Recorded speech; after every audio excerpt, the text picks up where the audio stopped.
What are presumptive versus confirmatory tests in forensic evidence?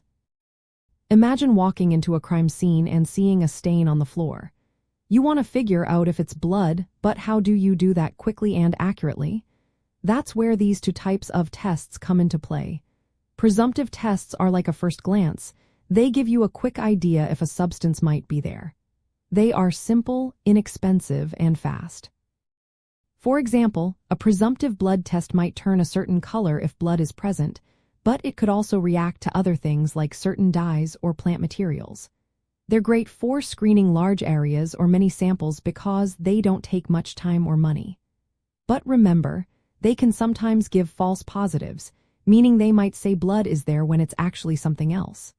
That's why they're just the first step. Confirmatory tests are the next level. They're more precise and tell you for sure what the substance is. These tests use advanced equipment like gas chromatography, mass spectrometry, or DNA analysis. They take longer and cost more but are much more reliable. For instance, a confirmatory blood test can confirm that a sample is human blood and even identify the individual if DNA is extracted. In forensic investigations, presumptive tests help narrow down which samples need further analysis. They save time and resources by pointing investigators toward the most promising evidence. Once a presumptive test indicates a possible substance, a confirmatory test is performed to verify it beyond any doubt.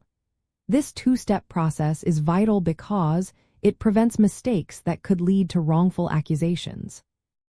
It's important for investigators to understand these differences so they can follow proper evidence collection protocols. Relying only on presumptive tests isn't enough for court cases because they aren't definitive. Confirmatory tests are what provide the solid proof needed to build a case. In summary, presumptive tests are quick and helpful for screening, but they can be wrong sometimes.